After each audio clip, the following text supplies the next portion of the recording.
Assalamualaikum dan salam sejahtera. Saya Nazrul Kaha. Ini agenda awani dari World Trade Center Kuala Lumpur menjelang pembukaan sempadan negara yang sudah pun ditutup sejak 2 tahun lalu pada 1 April 2022. Pastinya pemegang taruh dalam sektor pelancongan dan juga sektor perniagaan menunggu-nunggu tarikh penting ini kerana semua berkaitan dengan protokol dan juga peraturan yang kita lakukan sepanjang penutupan sempadan diangkat pada 1 April 2022. Dan adakah kita sudah bersedia untuk menerima tetamu dari luar negara, menerima pelancong-pelancong dari pelbagai sektor, sama ada dari pelancong perniagaan, pelancong yang akan memasuki negara yang akan ke tempat destinasi popular tanah air.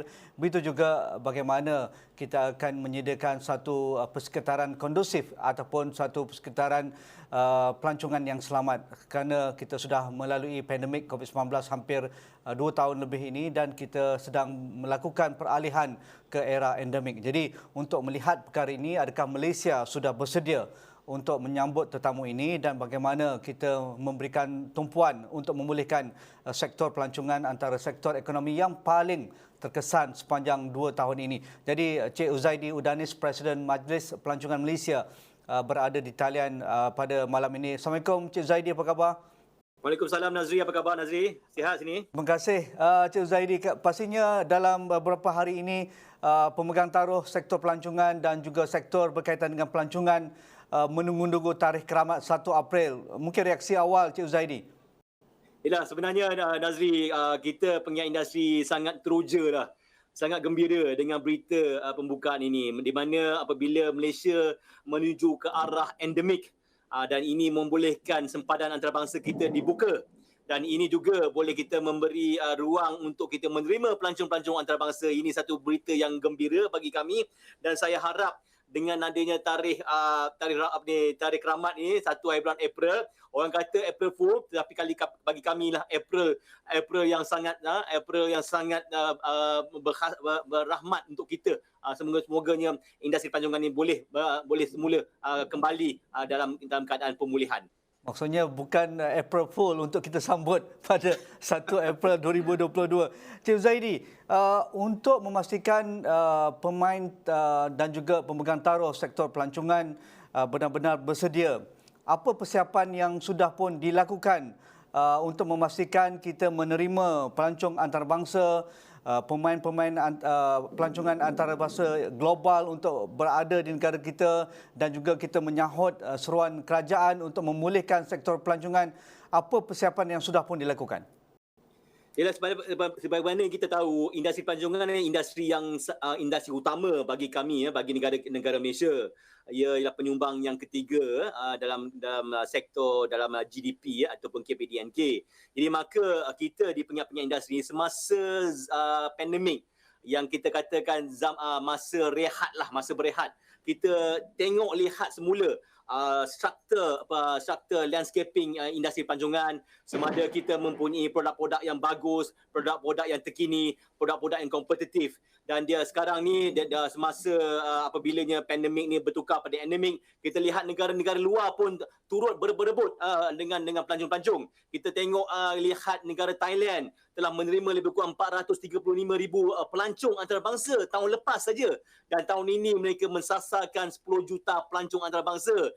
Ini ada memberi satu competitiveness bagi kami, satu saranan, satu motivasi bagi kami di Malaysia ni untuk bersaing dengan secara sihat bersama-sama dengan negara-negara lain, untuk kita lihat bagaimana kita boleh promote dengan secara agresif, secara efektif. Baru-baru ini kita telah mengadakan film trip untuk pelancong, ejen pelancongan di Singapura, untuk mereka melihat semula di negeri-negeri, terutama di Kedah, terutama di Pulau Langkawi, dan juga kita telah membuat engagement dengan pihak-pihak industri pelancongan di luar negara. Semalam kita telah membuat satu engagement bersama dengan penggiat industri di negara India, di mana negara India ni satu sumber yang penting untuk kami di industri pelancongan di negara Malaysia ini. Jadi kita telah selalu buat engagement. Dengan engagement ni kita lihat apa produk yang boleh menjual, apa yang produk yang boleh diterima oleh pelancong-pelancong yang masa kini ni agak berubah dia punya landscapingnya, agak berubah dia punya niat ataupun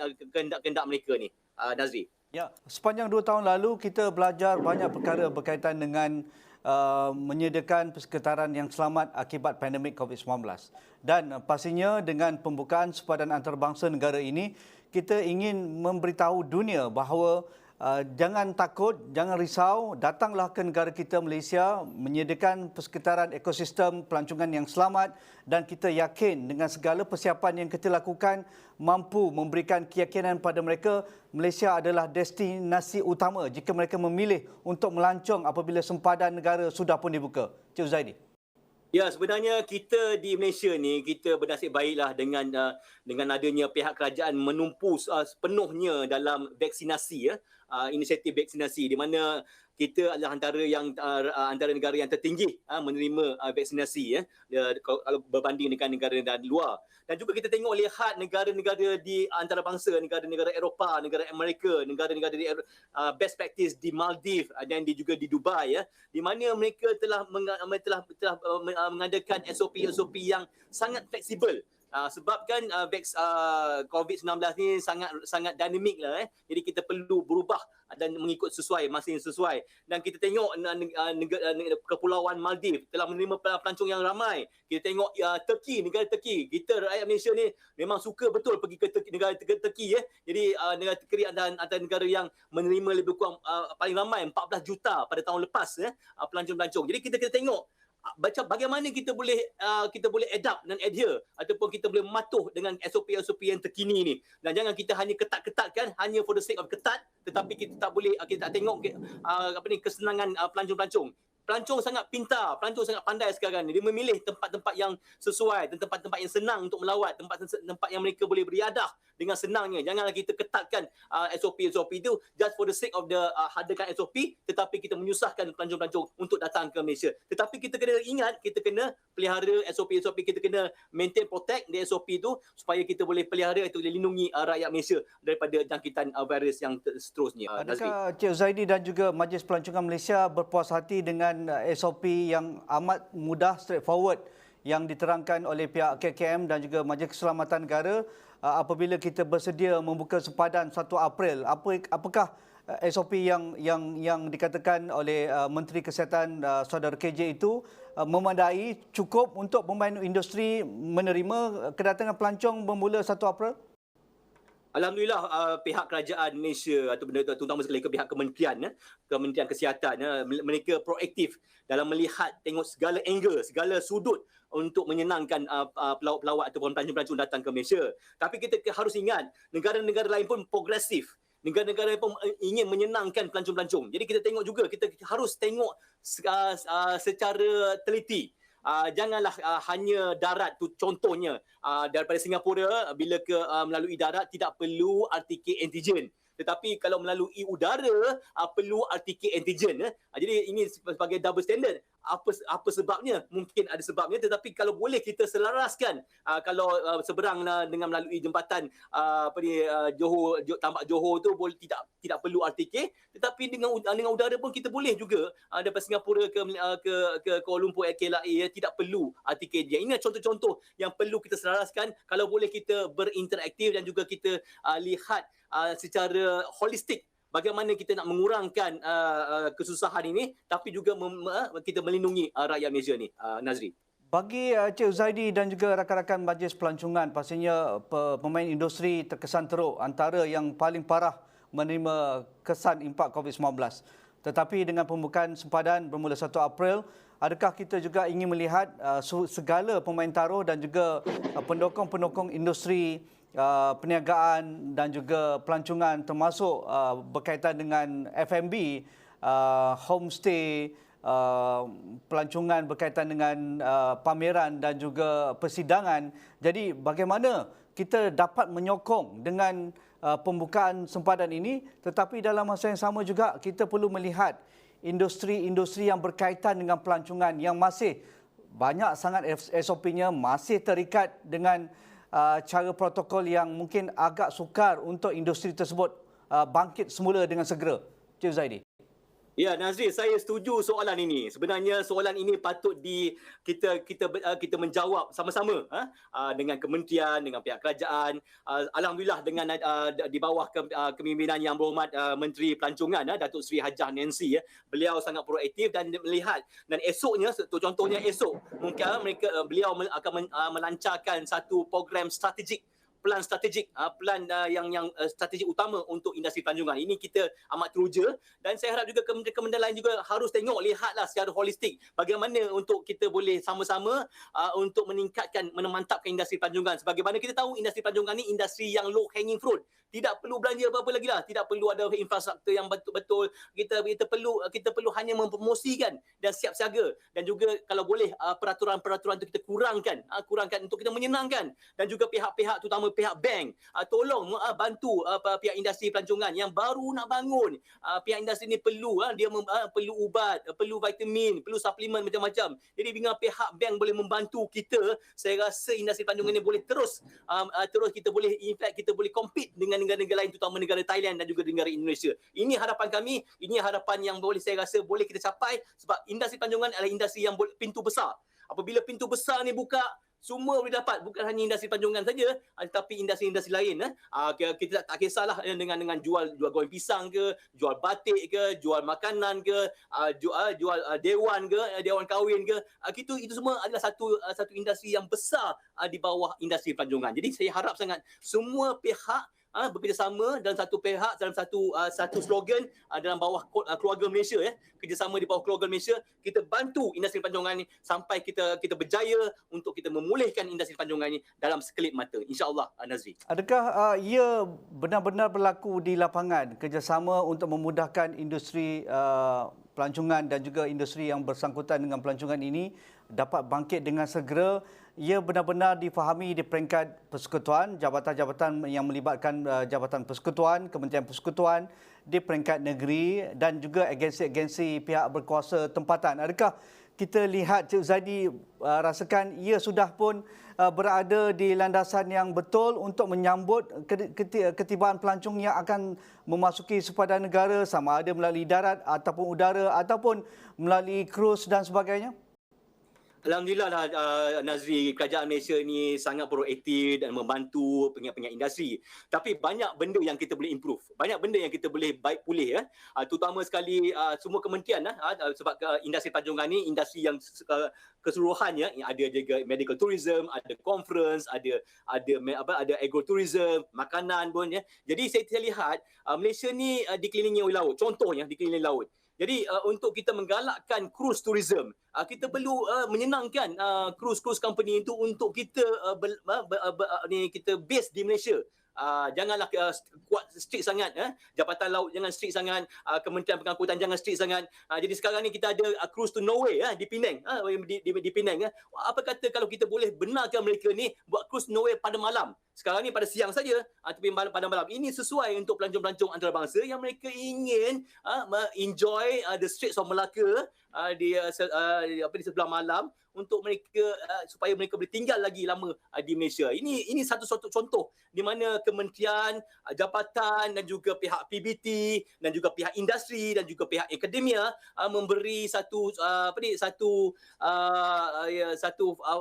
force ataupun pekerja-pekerja yang mahir ataupun talents yang mahir. Sebab kita sekarang ni kita shortage of pekerja-pekerja yang mahir. Jangan kita hanya nak import saja, tetapi kita perlu latih mereka untuk kita bersedia, kalau boleh kita bersedia secepat mungkin untuk kita move forward dan compete dengan negara-negara lain.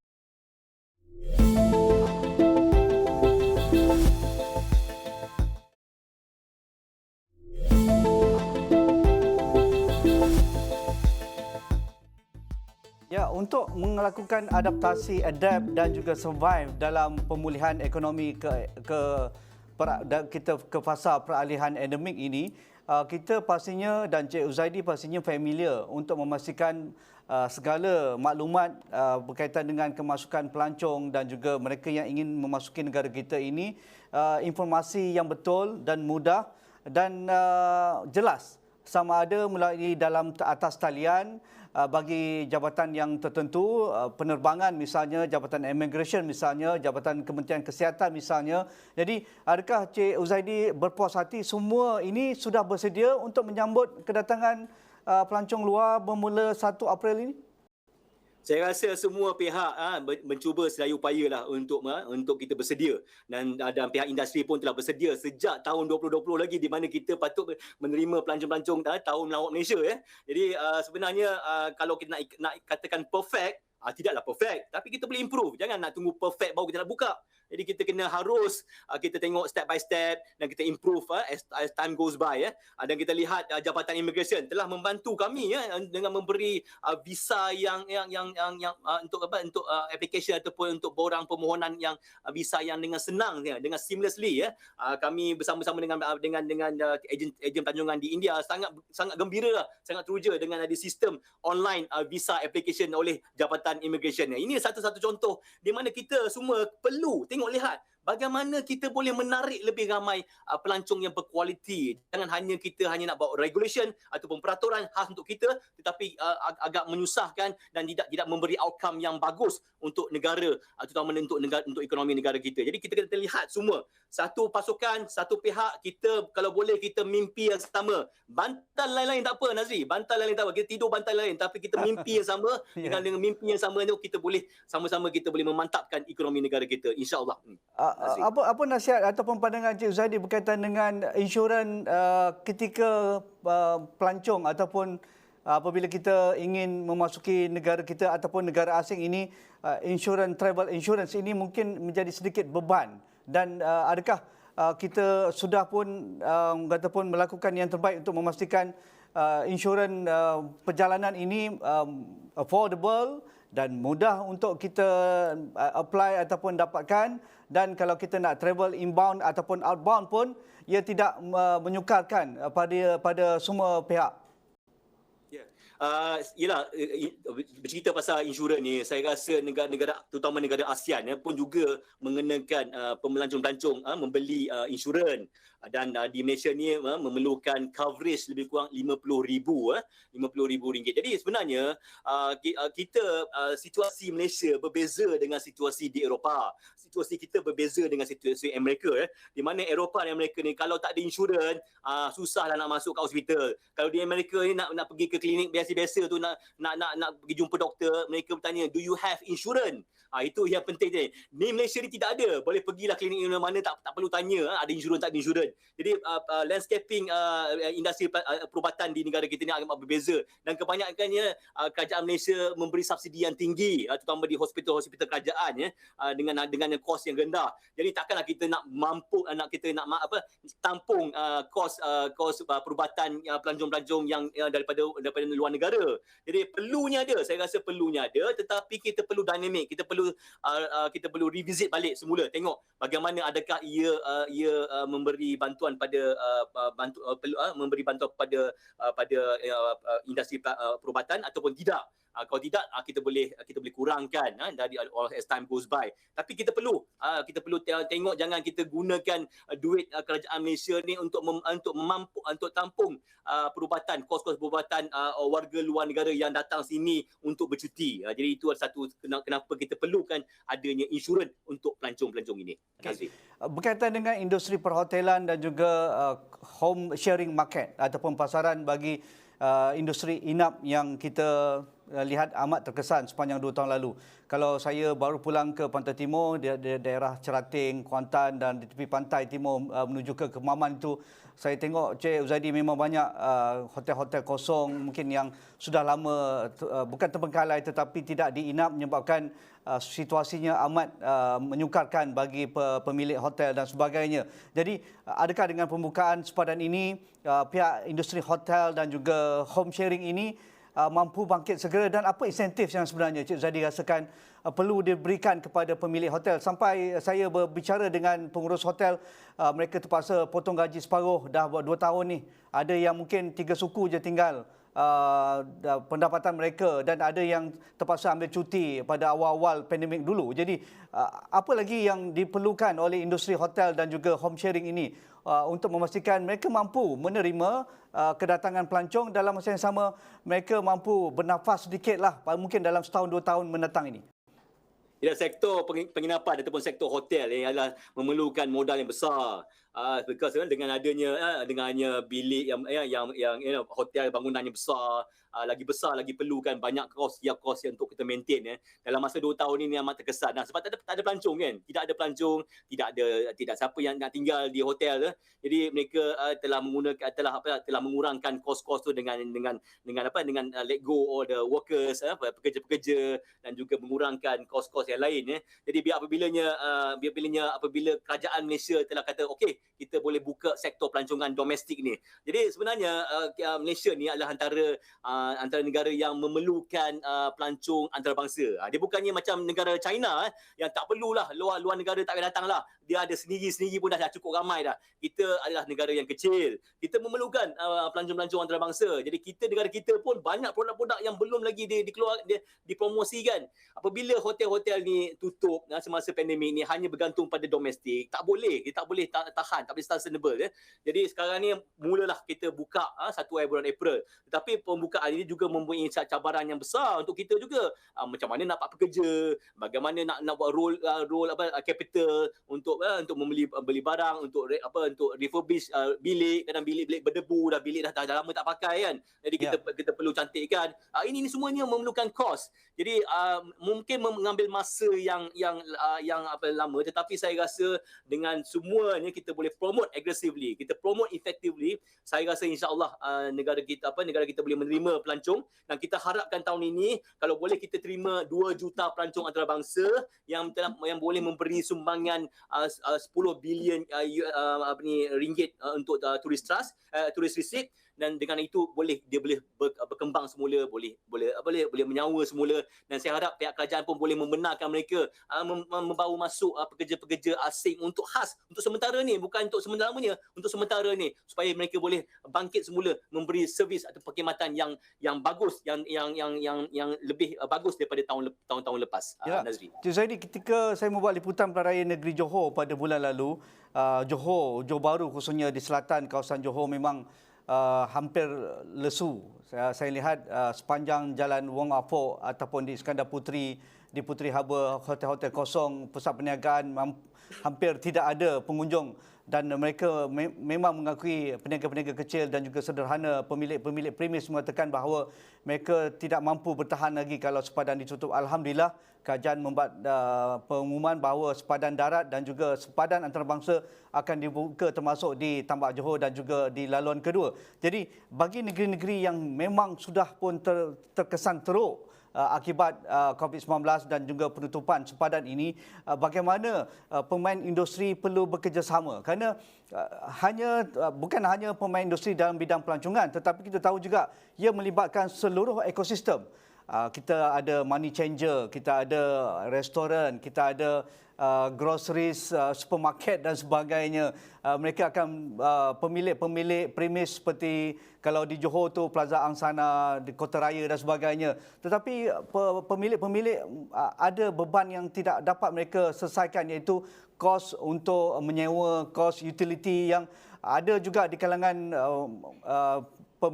pemilik tidak memberikan sebarang diskaun sepanjang 2 tahun ini. Jadi bagaimana semua pemain industri perlu bercakap antara satu sama lain, terutamanya agensi-agensi yang terlibat. Ada yang melibatkan agensi negeri, agensi kerajaan, tetapi tidak semua yang memberikan rebate ataupun moratorium dan sebagainya. Pandangan Cik Zaidi supaya semua pemain boleh duduk semeja, selesaikan dan dapat pulih dengan peranan masing-masing.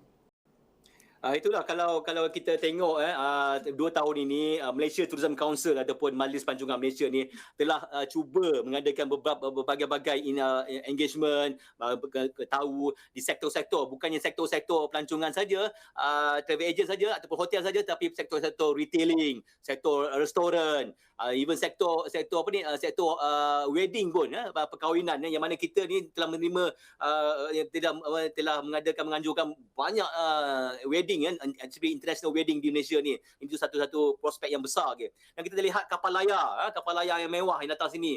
Bot-bot yang apa ni, jeti-jeti di seluruh Malaysia ni di marina, dan juga workshop tu itu memerlukan pelancong antarabangsa.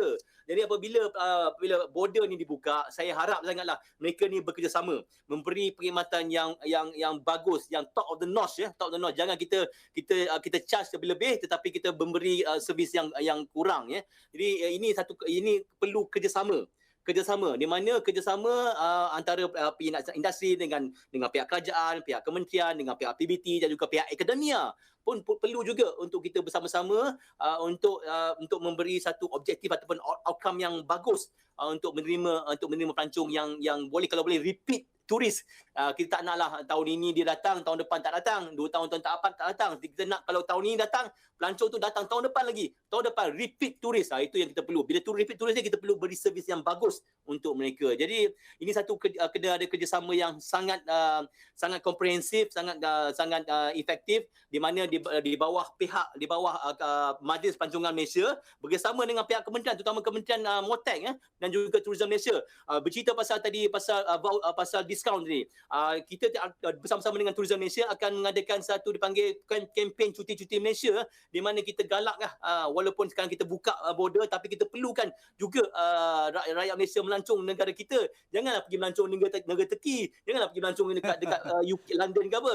Kita perlukan mantapkan industri kita, mantapkan ekonomi kita, melancong dalam negara kita, barulah kita boleh melancong ke luar negara, insya-Allah. Jadi itu satu niat tekad daripada industri pelancongan, dan kita mengharapkan mengucapkan terima kasih pada rakyat Malaysia kerana memberi bantuan pada kami. Tapi kita janganlah berhenti sekarang ni, walaupun kita border dah buka ni, janganlah kita terus pergi mana-mana, pergi ke Thailand, pergi Medan ke, pergi ke Surabaya. Kita melancong ke Malaysia dulu, dalam Malaysia dulu, barulah kita melancong ke luar negara. Jadi permulaan yang bagus kerana kita akan memasuki bulan Ramadan dan selepas itu Hari Raya. Jadi mengapa ambillah peluang ini, kerana rakyat akan berbelanja, pelancong luar akan datang untuk berbelanja di negara kita, khususnya dari Thailand, dari Brunei dan juga khususnya di selatan di Singapura. Mereka akan membawa mata wang dolar, mereka akan belanja lebih di negara kita. Jadi mengapa semua pemain perlu ambil peluang ini, welcome mereka, mudahkan mereka dan jaga produk kita. Betul Nazri. I think itu yang penting, nasihat yang penting bagi kami. Janganlah kita mengambil peluang ini dengan mengenakan harga yang tinggi, dengan macam-macam menyusahkan. Dan ejen-ejen pelancongan, cubalah inbound. Kita promote inbound itu betul. Inbound tourism ni. Jangan kita promote outbound, kita promote inbound ni. Dengan itu saya rasa industri pelancongan ni boleh dipulih dengan secepat mungkin, insya-Allah, Nazri. Kalau Cik Uzaidi katakan kita sasarkan 2 juta tahun ini, saya rasa dengan apa yang dikatakan tadi mungkin akan berlipat kali ganda, mungkin boleh mencapai 3 ke 4 juta. Jadi apa pun, all the best bagi pemain industri dan juga sektor industri pelancongan untuk kita mulakan pembukaan sepadan antarabangsa negara pada 1 April. Terima kasih Cik Uzaidi Udanis, Presiden Majlis Pelancongan Malaysia. Itu saja agenda awani pada malam ini. Assalamualaikum, kita jumpa lagi.